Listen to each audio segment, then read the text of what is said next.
Ok. Alors moi c'est Nicolas, donc je suis le chanteur du groupe Sticky Hands. Moi c'est Camille, donc je fais les claviers et le chant. Alors moi c'est Fabien, je suis le bassiste. Vincent, guitare. Moi c'est Jed et je suis à la batterie. C'est pas grave. Alors comment on s'est rencontrés? En fait, à la base, on avait un guitariste à l'époque, Vianney, il y avait Jed et Fabien et Camille, on était tous au SEM en fait, mais on n'était pas tous dans le même groupe. Et voilà, par la suite, on s'est retrouvés dans un atelier commun au SEM. Et Sticky Hands a par la suite a évolué en groupe. Et donc Vianney nous a quittés, était remplacé par Vincent à la guitare récemment. Donc voilà comment on s'est tous rencontrés. Je vais répondre du coup à Vincent.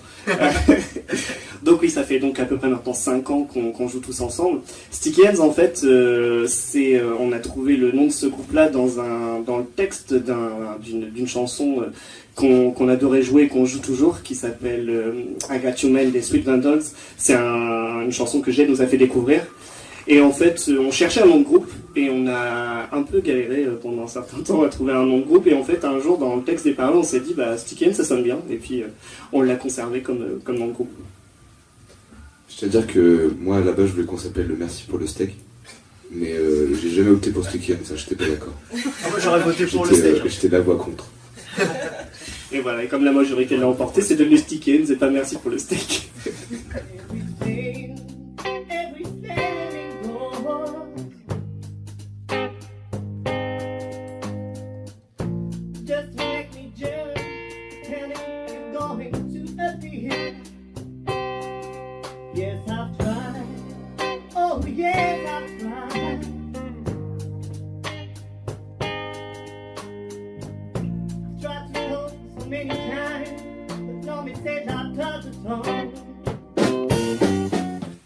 Donc sur notre style musical, effectivement, on était un groupe de reprises de chansons, donc tout simplement, on avait juste envie de jouer ce qu'on aimait. Donc on avait des points communs qui tournaient autour de la soul, du folk, rock aussi. Donc notre répertoire s'est construit comme ça autour de musique comme des reprises comme I Got You Man qui est plutôt soul, And No Use, pareil, soul. Après du rock, on a fait quoi qu'est-ce qu'il y avait? On a repris du Curtis Harding, du Ben Howard. Ouais. Curtis Harding, Ben Howard. On a repris aussi du Otis Redding. En fait, comme disait Camille à l'instant, le style il tournait à la base essentiellement sur des chansons qui puisaient plutôt dans le style de la soul black américaine. Et par la suite, on a essayé un peu évoluer puisque pour le coup, on a joué d'autres morceaux, comme les derniers morceaux dont je ne me rappelle plus les groupes. She Wants, par exemple. She Wants de Métronomie, voilà, donc plutôt électro, répertoire plus contemporain. Et qu'est-ce qu'on avait aussi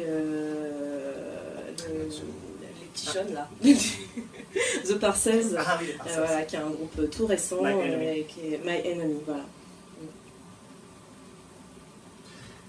Et on s'est mis initialement on faisait que de la reprise et on s'est mis à composer, à créer notre musique depuis récemment en fait. Là on a depuis 3-4 mois on a bossé sur 3 compos. Donc voilà, on est entré dans un nouveau processus pour le coup, dans lequel on trouve, je pense, un vrai plaisir, parce que du coup on essaye de créer notre propre son, et c'est une nouvelle étape dans la vie du groupe Sticky Hands. Wow. Alors le processus de création, en fait, alors il y a aussi Vincent qui a contribué, donc qui est arrivé nouvellement au sein du groupe. Et Vincent, voilà, il a en stock, c'est lui Vincent, vous pouvez l'applaudir. Et en fait, Vincent, il a intégré le groupe récemment. Et il a pas mal, lui, de son côté, de compos je dirais, en stock. Et ce qui se passe dans le processus de création, c'est que voilà, on fait tourner des lignes de basse, on fait tourner une instru, Jed, Simé, vient rajouter sa patte à la batterie. Et du coup, là-dessus, on commence à créer une chanson. Et par la suite, moi, j'écris des paroles pour poser sur l'instru. Voilà notre processus de création. Moi, j'ai pas de texte déjà tout fait. Moi, je m'inspire plutôt de la musique qui est créée pour poser en fait mes paroles sur cette musique-là. Les sonorités, je pense qu'on reste un peu pour avoir en fait fait tourner un set avec des reprises et de nouvelles créations. Je pense qu'on reste un peu dans la même lignée que le style qu'on joue jusqu'à maintenant. Il se trouve que Vincent, il m'arrêtera il m'arrachera le micro si je dis des bêtises, mais Vincent s'inscrit aussi dans ce style-là. Donc en fait, on reste, je dirais, de manière naturelle dans ce style de musique, plutôt racine black américaine, mais également avec des sonorités un petit peu plus électro, parce que Camille apporte aussi sa touche au clavier, et donc c'est un mélange de tout ça qui fait notre propre son.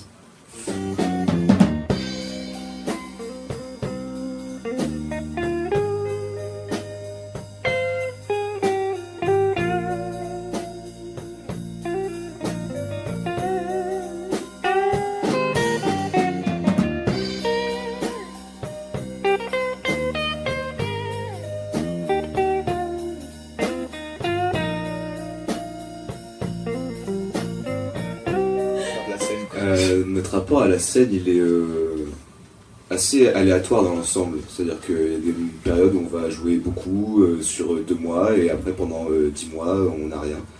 Donc là-dessus c'est assez aléatoire dans le temps. Mais en général on arrive à se trouver des trucs, des gens qui nous filent des coups de main. De par nos contacts, on arrive à avoir quelques dates et pour l'instant ça se passe plutôt bien. On a eu 2-3 expériences un peu douteuses. Alors l'anecdote. Alors je laisse Nico raconter l'anecdote, il préfère la raconter. Alors un jour, on nous a proposé une date pour jouer dans un stade. Donc dans le cadre d'un tournoi de sport. Et donc on avait une super scène, du super matos. Sauf qu'on n'avait pas de public. En fait, une fois qu'ils avaient tous terminé de jouer, de terminer leur tournoi, nous on commençait à jouer, mais eux en fait ils étaient partis boire et bouffer, donc ils étaient dans le chapiteau d'à côté, et on avait quand même 4 personnes qui étaient restées solidaires devant et qui nous ont écouté faire notre set. Et tout ça dans un grand stade. Ouais. Ça, Ce genre d'expérience nous forge un peu c'est c'est formateur pour la suite, ça habitue à gérer avec différents publics tout simplement. Des publics qui sont plus réceptifs que d'autres. Ou même avec pas de public. Pas de public du tout, c'est pas grave. On a rajouté un petit peu quoi.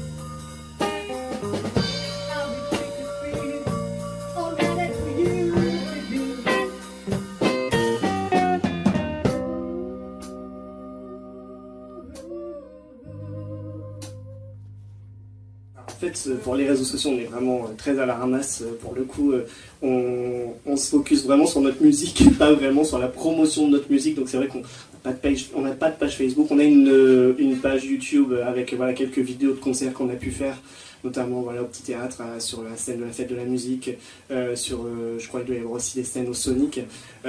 Mais sur les réseaux sociaux, on n'a pas de page Facebook, on fait pas vraiment la promotion. C'est un peu notre grosse lacune. Nos actualités, en fait la prochaine c'est bonne scène, c'est le Magic Mirror, donc le 30 mars dans le cadre de Badaboom. Sur la scène il va y avoir d'autres groupes, et donc on a la chance de participer au festival Badaboom, donc le 30 mars.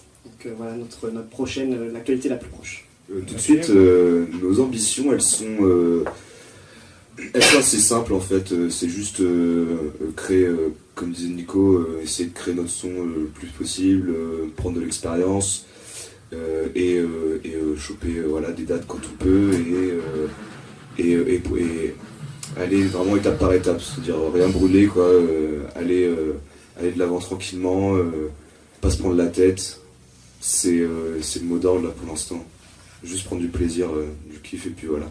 Là, après, on verra pour la suite peut-être. Faut venir au Magic Mirror le 30 mars parce qu'on va se faire une bonne grosse teuf. Voilà. Ouais. Venez au Magic Mirror le 30 mars. Non, je parle trop de moi. Donc faut venir au Magic Mirror le 30 mars parce qu'il y aura plein de bons groupes locaux, ça va être une super soirée, donc on vous attend. Venez le 30 mars, ça va déchirer. Non, bah faut venir, ça va être super cool. Pour commencer. Ah, commence par non. Non, ouais, c'est Ouais, pas tu bon, commences c'est pas par un bon. non. Non. Non, bah... Attends, Oui, faut venir. Ah, j'ai refait. faut pas trop bouger non plus parce que il est chiant. Venez pas, c'est Vas-y. bien. Venez, ça va être super cool.